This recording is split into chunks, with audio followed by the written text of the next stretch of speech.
Hi students, हमारे YouTube channel पे आपका स्वागत है। तो हमारा आज का टॉपिक है class 9 chapter number first number system. तो ये जो नंबर सिस्टम है इसका इंट्रोडक्शन आज हम देखने वाले हैं इस वीडियो में। तो नंबर सिस्टम हमने बहुत सारे नंबर्स देखे हैं। तो पहला है हमारा नेचुरल नंबर। तो पहला नंबर क्या है हमारा? Natural number. नेचुरल नंबर तो natural number starts from 1 to onwards, means 1 2 3 4 and onwards is called as natural number. Second number है हमारा होल नंबर। होल नंबर तो होल नंबर का जो स्टार्टिंग है वो कहाँ से होती है? 0 1 2 3 4 एंड ऑनवर्ड्स। मीन्स ये जो नेचुरल नंबर है और ये जो होल नंबर है, इसमें जो होल नंबर है वो क्या है, उसमें सिर्फ 0 एक्स्ट्रा ऐड है। अगर नेचुरल नंबर में अगर हमने 0 ऐड कर दिया तो क्या बन जाता है आपका? Whole number. ठीक है, तो नेचुरल नंबर जितना बड़ा है उससे बड़ा क्या है आपका? होल नंबर, क्योंकि उसमें एक एलिमेंट ज्यादा ऐड है तो वो है आपका 0। नाउ थर्ड है आपका, थर्ड नंबर हमने पढ़ा है इंटीजर्स नंबर। इंटीजर्स तो इंटीजर्स क्या होता है? तो इंटीजर्स में हमने पढ़ा है नेगेटिव नंबर्स भी होते हैं और पॉजिटिव नंबर्स भी होते हैं। Means -3 -2 -1 0 1 2 3 and onwards. तो ये है आपके इंटीजर्स। तो इंटीजर्स में क्या होता है? 0 1 2 3 मीन्स इसमें होल नंबर्स भी होते हैं, नेचुरल नंबर्स भी होते हैं 1 to onwards, और ज्यादा एक्स्ट्रा नंबर भी होते हैं। मीन्स ये जो नेचुरल नंबर है उससे बड़ा सेट है होल नंबर और उससे बड़ा सेट है आपका इंटीजर। तो इंटीजर नंबर देखने के बाद हमने क्लास 8 में देखा था रैशनल नंबर। 4 नंबर है आपका फोर्थ, रैशनल नंबर। तो रैशनल नंबर क्या है? A number which is of the form p upon q। A number which is of the form p upon q where p and q is an integer. p and q क्या है? Integer है। ये जो belonging का symbol है वो क्या है आपका? बिलोंगिंग मीन्स उसमें है। So p and q is an integer and q is not equal to 0 is called as rational number. तो ये जो नंबर है वो क्या होता है आपका? रैशनल नंबर होता है। तो यहाँ कैपिटल है, यहाँ स्मॉल लिखा है तो कोई दिक्कत नहीं। ठीक है, so therefore this is a fourth number. तो रैशनल नंबर का फॉर्म हमने देखा ही है, क्लास 8 में हमने रैशनल नंबर का डिस्क्रिप्शन भी देखा था। लेकिन देखो तो फिर ये जो -3 है वो भी रैशनल नंबर है, क्योंकि -3 को -3/1 हम लिख सकते हैं। 0 भी रैशनल नंबर है, 0/1 हम लिख सकते हैं। मीन्स ये जो नेचुरल नंबर है, होल नंबर्स है, इंटीजर्स है, वो जितने भी नंबर्स है वो क्या है? रैशनल नंबर्स में आते हैं। और बाकी एक्स्ट्रा नंबर्स भी रैशनल नंबर में आते हैं, जैसे फ्रैक्शन नंबर। ठीक है, सो देयरफॉर नेचुरल नंबर से बड़ा सेट होल नंबर से बिगेस्ट इंटीजर, और बिगेस्ट क्या है आपका? इंटीजर से रैशनल नंबर। तो अभी ये जो क्लास 9 है उसमें हमें क्या देखना है? तो क्लास 9 में हमें देखना है extra number is called as irrational number. Irrational number. So what is mean by irrational number? A number is not of the form, a number is not of the form p upon q is called as irrational number.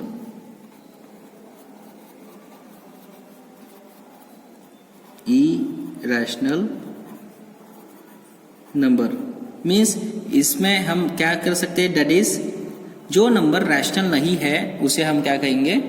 Irrational number. Okay, तो जो number rational नहीं है उसे हम क्या कहेंगे? Irrational number. ये simple definition भी हम बना सकते हैं। तो एग्जांपल क्या है इरैशनल नंबर का? एग्जांपल है इरैशनल नंबर का pi. Pi is a irrational number.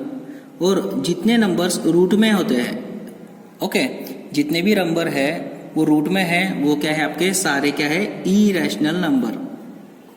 ठीक है, लेकिन वो जो नंबर वाले रूट में जो नंबर होते हैं कभी कभी वो रैशनल नंबर भी होते हैं। एग्जाम्पल कौन सा है?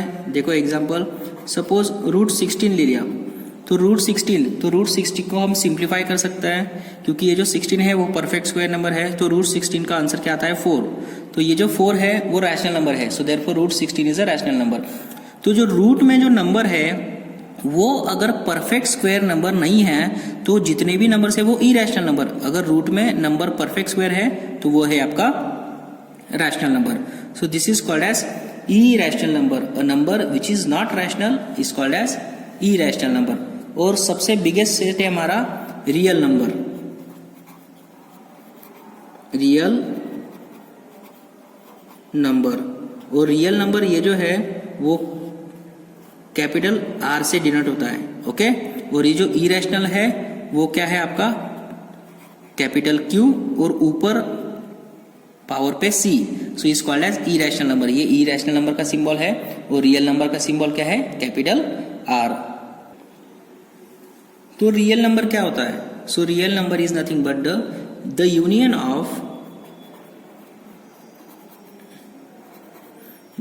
Of rational and irrational number is called as real number. Means the union of rational and irrational means rational number भी उसमें आते हैं और irrational number भी उसमें आते हैं. The union of rational and irrational number is called as real number. ठीक है, that is rational number और irrational number का जो यूनियन होता है वो होता है आपका रियल नंबर. मीन्स अगर मैंने कहा पाई ये रियल नंबर है क्या? Yes, it is a real number. मैंने कहा rational number, it is a real number. Yes, it is a real number. Means दोनों मिला के addition is called as rational number. Addition means दोनों का कंबाइन.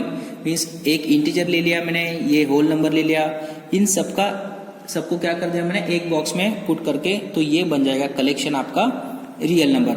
मीन्स अगर रैशनल नंबर है तो वो भी रियल नंबर ही है, अगर इरेशनल नंबर है वो क्या है आपका रियल नंबर ही है. ठीक है, मीन्स दोनों नंबर क्या है आपके रियल नंबर है.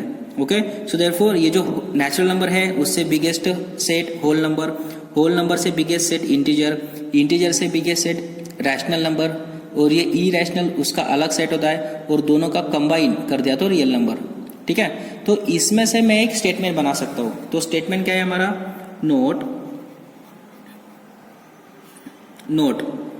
तो पहले आता है आपका natural number is a smaller than whole number.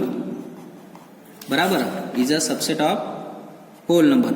Whole number से बड़ा कौन सा है? फिर होल नंबर से बड़ा है इंटीजर सेट. इंटीजर सेट से बड़ा कौन सा है? Rational number. और रैशनल नंबर से बड़ा कौन सा है?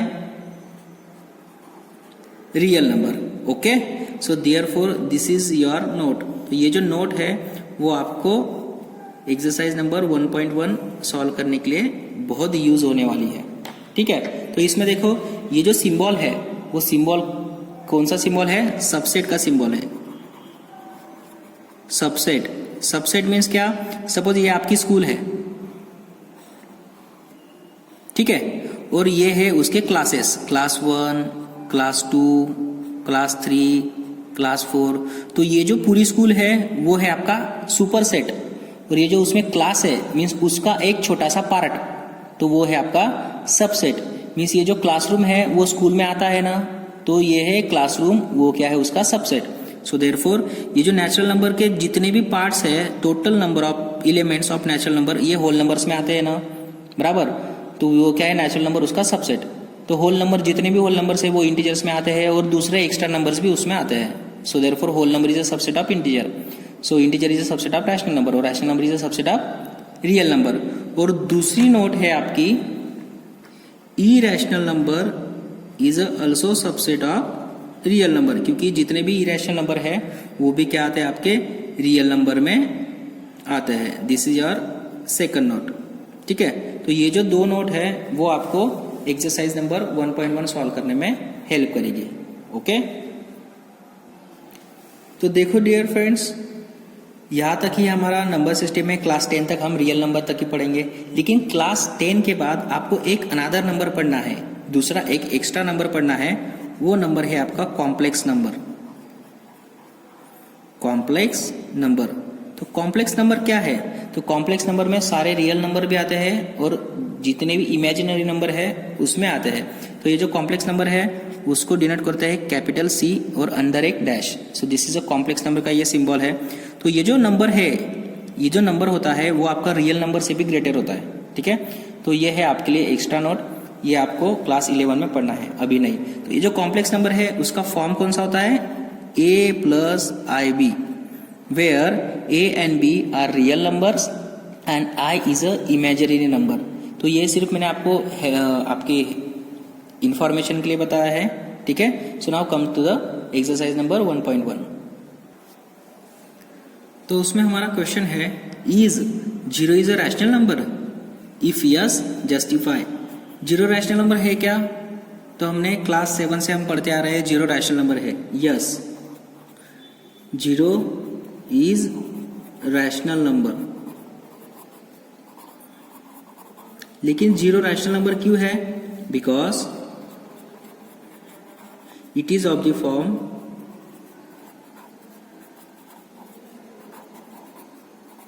P upon Q.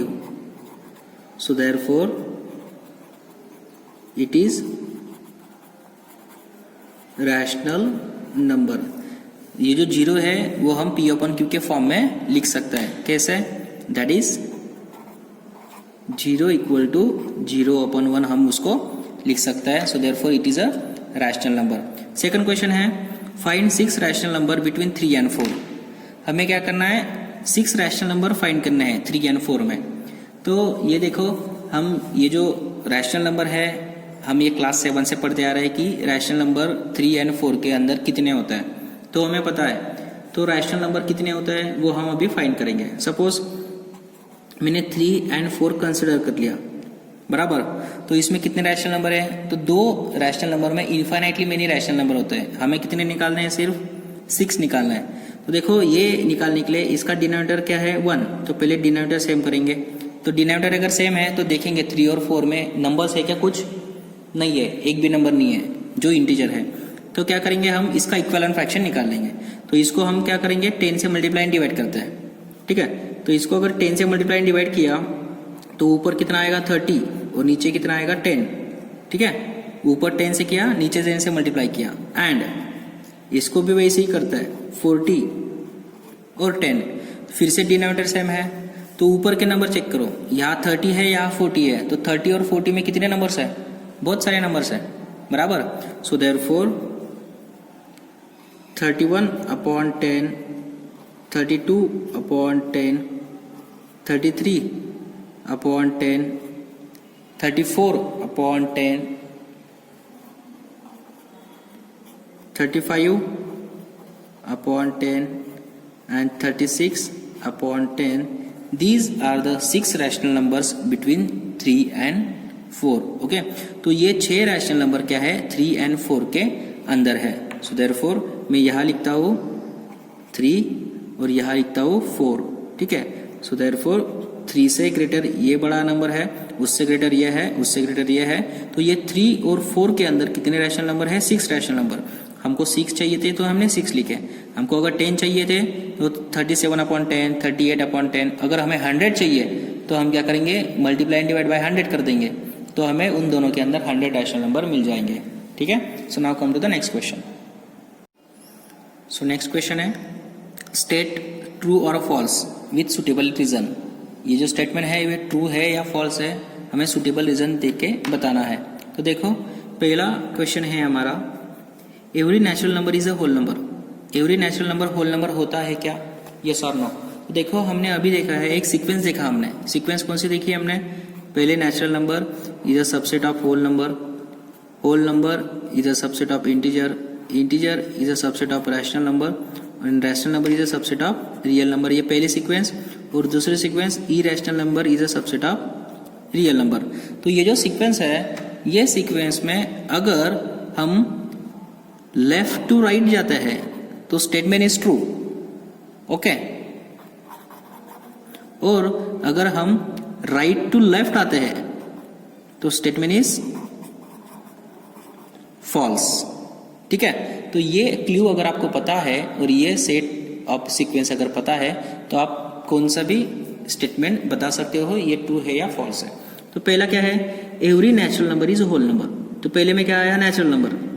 तो natural number is a whole number, तो पहले नेचुरल नंबर आया फिर होल नंबर आया ना। तो नेचुरल नंबर यहाँ है और होल नंबर यहाँ है। So every natural number is a whole number. तो ये जो स्टेटमेंट है वो कहाँ फॉरवर्ड हो रहा है, लेफ्ट टू राइट फॉरवर्ड हो रहा है, ठीक है। Natural number is a whole number, so अगर लेफ्ट टू राइट फॉरवर्ड होता है तो statement is true. So therefore is it true statement. Why is it true? Because natural number is a subset of whole number, because natural number is a subset of whole number. Okay, second question, every integer is a whole number. Every integer is whole number. अभी integer कहाँ है? ये integer आपका यहाँ है, ठीक है। और second क्या है? whole number बताना है उसको। whole number means ऐसे बताना है ना, every integer is a whole number। तो ये right to left जा रहा है, ऐसे जा रहा है, तो ऐसे अगर जा रहा है तो statement is false. So therefore statement is false. Statement क्यों फॉल्स है? Because integer is not subset of whole number. Integer क्या है? होल नंबर का सबसेट नहीं है, ठीक है। Third question is every rational number is a whole number. Every rational number is a whole number. तो रैशनल नंबर कहाँ है? ये रैशनल नंबर, होल नंबर उसके पीछे है। So statement is false. Why? Because rational number is not subset of whole number. This is our question number 3. Question number 4, every irrational number is a real number. जितने भी irrational number है वो real number है क्या? तो irrational number क्या है आपका यहाँ, तो irrational number लेफ्ट में है और real number राइट में है। So every irrational number is a real number. तो मैं कहाँ जा रहा हूँ? लेफ्ट टू राइट जा रहा हूँ। So left to right means statement is true. So therefore this statement is true because irrational number is a subset of real number. Okay, so now next statement is, तो next statement है every point on the number line is of the form root m. जो number line पे जितने भी points है वो कौन से फॉर्म में है? रूट m के फॉर्म में है। Where m is a natural number. तो ये जो है वो फॉल्स स्टेटमेंट है। क्यों? क्योंकि because no negative number can be the square root of any natural number. अगर हमने नेगेटिव नंबर कंसिडर किया स्क्वायर रूट में तो वो क्या है आपका? कौन से भी नेचुरल नंबर का स्क्वायर नहीं है। So therefore this statement is false. लेकिन कैसे? सपोज ये देखो, यहाँ सपोज मैंने 4 लिया तो ये 4 पॉजिटिव है, तो ये जो 4 है वो किसका स्क्वायर रूट है? तो 4 ये क्या है? 16 का स्क्वायर रूट है, ठीक है। लेकिन अगर मैंने -4 लिया तो ये जो -4 है वो किसका स्क्वायर रूट है? नहीं है ना। So therefore no negative number can be square root of any natural number. अगर हमने नेचुरल नंबर लिया तो उसका नेगेटिव स्क्वायर हमें मिलता नहीं है। So therefore this statement is false statement. So come to the next question. तो नेक्स्ट क्वेश्चन है are the square root of all positive integer irrational. Means जितने भी पॉजिटिव इंटीजर है उसका अगर स्क्वायर रूट हमने निकाला तो वो इरैशनल नंबर आता है क्या?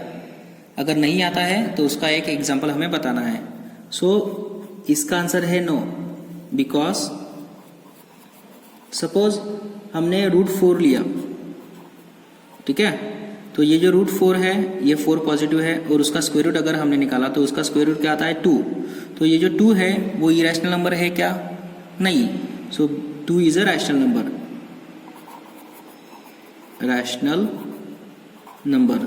सो therefore are the square root of all positive integers are irrational. ये जो स्टेटमेंट है वो क्या है आपका? फॉल्स स्टेटमेंट है। No, because this is your reason. Okay, so next topic है हमारा representation of irrational number on number line. तो देखो representation of irrational number on number line.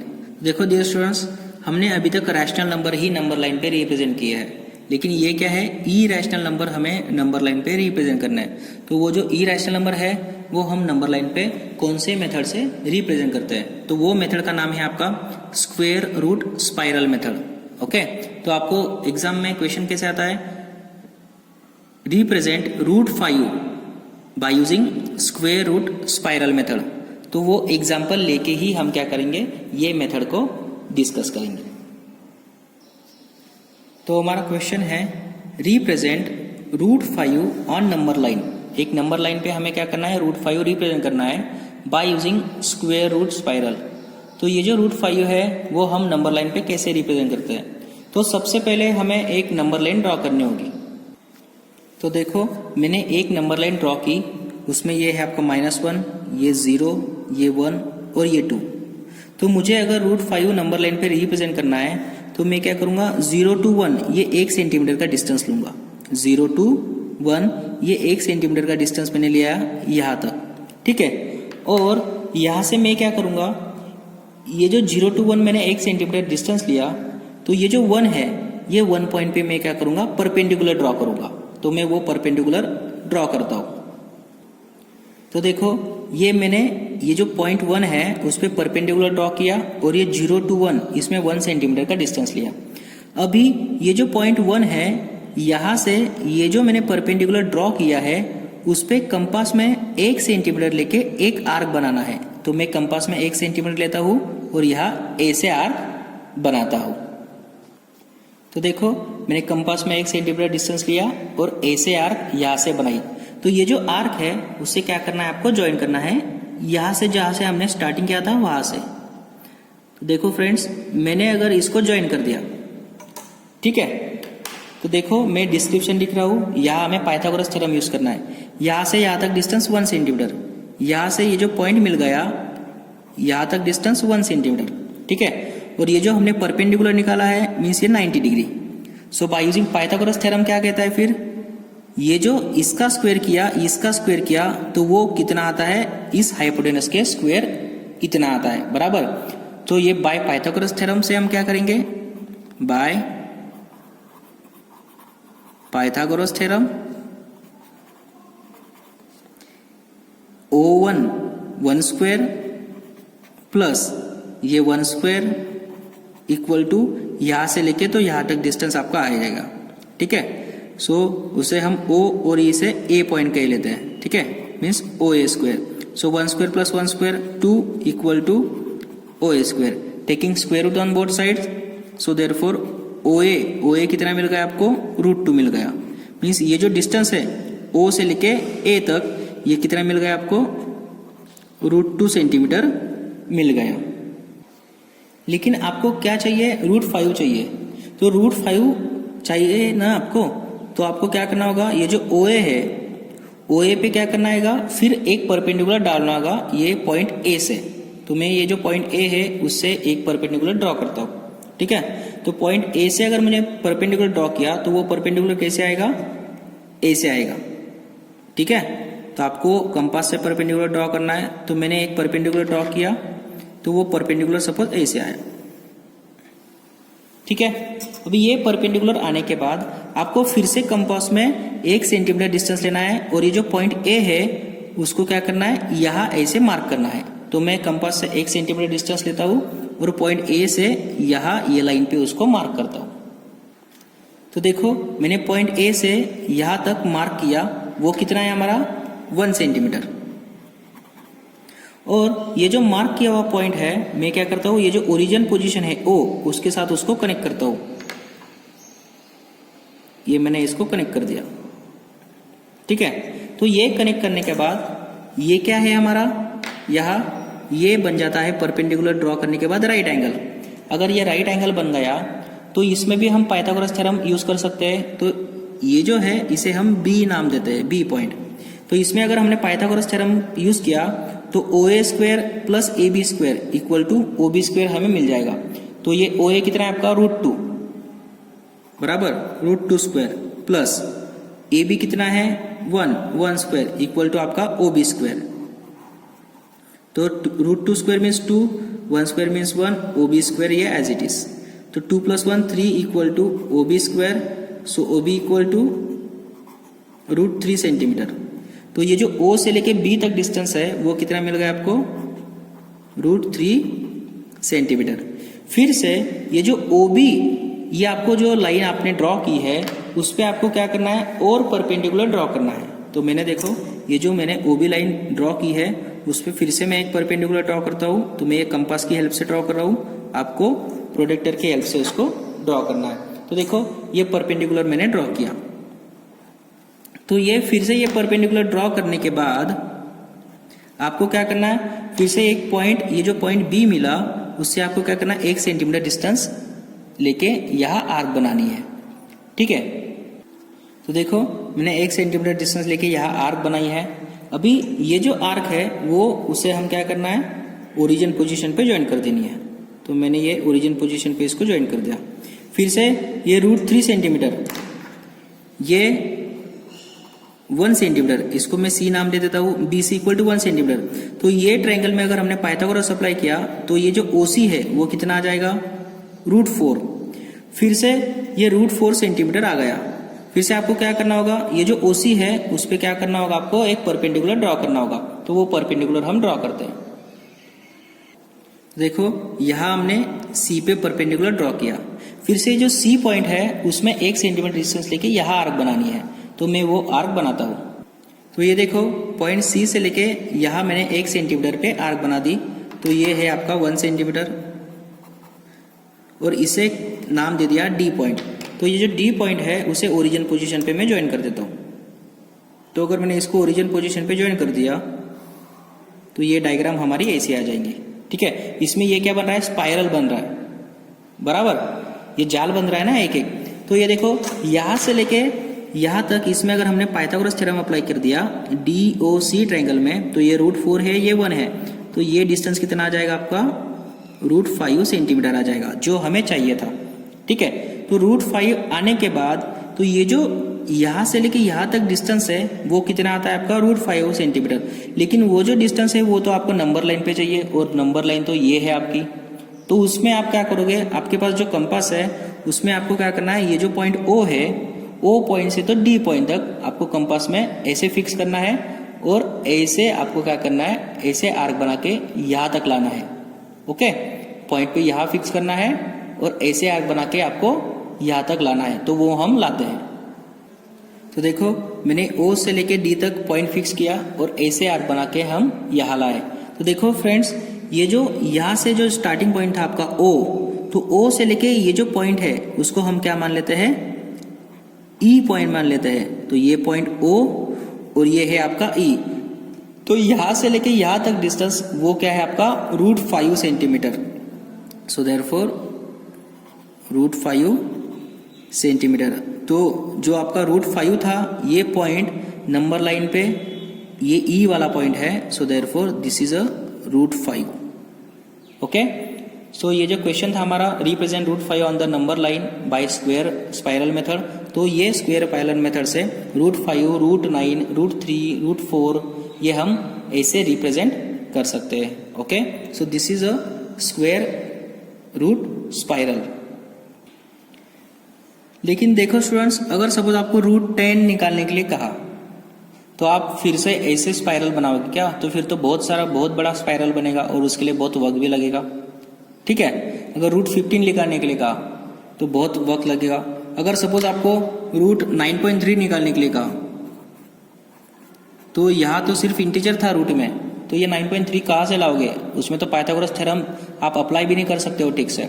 तो ये जो √9.3 है, और इन जनरल अगर हमें कौन सा भी अगर रूट रिप्रेजेंट करना है नंबर लाइन पे, तो उसके लिए एक अलग मेथड है। तो वो अलग मेथड हम नेक्स्ट वीडियो में देखेंगे।